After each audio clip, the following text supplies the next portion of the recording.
Para o Flamengo, indivíduo competente. Companheiros e amigos do blog, vamos começar por uma matéria na revista Veja, página 80, do nosso querido Arnaldo César Coelho. Matéria espetacular e é sobre o VAR. Recomendo a leitura. 2 páginas imperdíveis. Alguns trechinhos para que vocês possam curtir aqui. Primeiro ele comenta o seguinte: nos meus tempos de apito, a autoridade máxima do espetáculo, segundo Mário Viana, era o árbitro.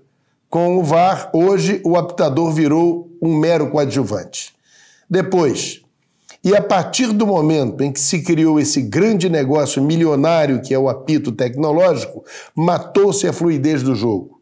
Mais uma. A máquina, assim como a bola, é controlada por seres humanos que acertam e erram durante 90 minutos. Depois, mais detalhado, ele fala sobre o lance do impedimento, em que, numa fração de segundos, quem opera aquela carrapeta, se equivocar, ele ou tira ou coloca um jogador em impedimento. Em síntese, quem continua errando é o próprio ser humano. E conclui da seguinte forma: em suma, não sou contra o VAR, mas sim contra a forma como ele tem sido aplicado. Os protagonistas precisam estar dentro do campo. Recomendo a matéria. Se puder, leia, que vale a pena. É muito legal. Bom, fala sobre um assunto aqui complicado, delicado, melhor colocando. O que se viu no jogo do Vasco aí, em que, ao que tudo indica, vai ser levado para o STJD. O Daronco, o árbitro,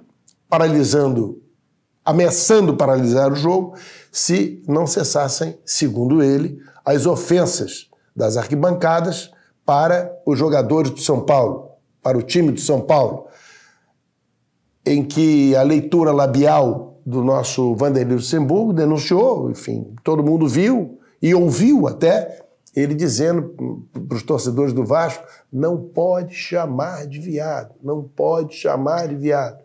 Enfim, todo mundo viu e ouviu.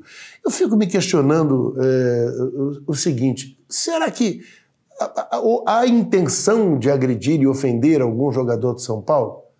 Será que isto aí não está muito mais voltado ao próprio folclore do futebol do que propriamente ser uma atitude ofensiva, agressiva, homofóbica? Pergunto, será que algum jogador do São Paulo se sentiu ofendido com esse tipo de coisa? E ainda, termino fazendo a seguinte pergunta: o que é pior? Isso que se ouviu ou aquele famoso coro quando o árbitro erra ou não importa, ou desagrada a quem está na arquibancada e vem aquele coro: ei, juiz! Enfim, não sei. Sem absolutamente querer defender qualquer tipo de agressividade, qualquer tipo de grosseria, qualquer atitude homofóbica, mas me passa uma certa sensação de que passa um pouquinho do ponto também, sabe? Passa um pouquinho do ponto. Era um assunto para ser melhor debatido. Ainda há pouco conversei com Paulo Pelaipe. Liguei lá para Porto Alegre para saber, curioso, como estava o ambiente. Segundo ele, maravilhoso.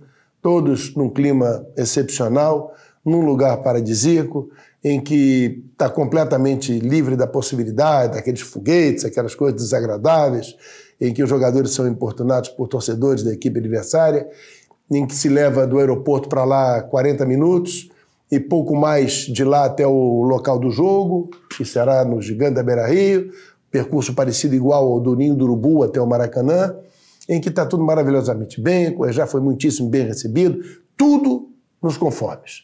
Eu falava sobre o regulamento, da importância de nós não sentarmos em cima do 2-0, puxar o time do Inter para dentro da nossa área, que é perigoso. E falamos sobre o regulamento. Né?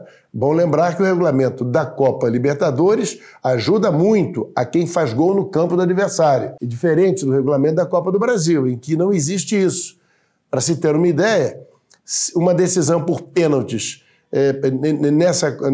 há uma possibilidade muito grande, enorme de acontecer, desde que o Inter faça 2 gols de diferença, 2-0, 5-3, 4-2, 6-4, enfim, ao passo que na Copa do Brasil seria assim. Na Libertadores, a única possibilidade de haver decisão por pênalti é o mesmo placar, é o Inter fazer 2-0. Qualquer outro leva para um ou para outro lado. Em síntese, o Flamengo fazendo um gol, será necessário que o Inter faça 4. E para concluir, ele me disse o seguinte: escuta, esquece isso. Você acha que alguma chance com o Jorge Jesus, com o nosso Portuga, do Flamengo jogar que não seja de maneira ofensiva? Isso aí me deu um certo ar de tranquilidade realmente para o jogo de amanhã. Eu acho que nós vamos jogar normalmente como o time vem jogando, e isso aí é um meio caminho andado para que o objetivo seja alcançado.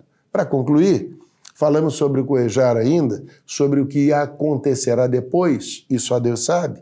O importante é que ele entre em campo e jogue amanhã e resolva o nosso problema imediato. E o Pelé me falou que me fugiu aqui o meu radar. A gente fala em Hugo, e, enfim, o reserva imediato é o Pires da Mota, mas vou passar para vocês o que eu vi, e é formidável. Segundo o Pelé, é um jogador no Flamengo de 18 para 19 anos, que foi já para Fortaleza e está lá com a delegação em Porto Alegre. Diz que primeiro volante, mas excepcionalíssimo, e ele assina e rasga a carteira se porventura não vingar como um futuro craque da posição. O nome dele é Vinícius.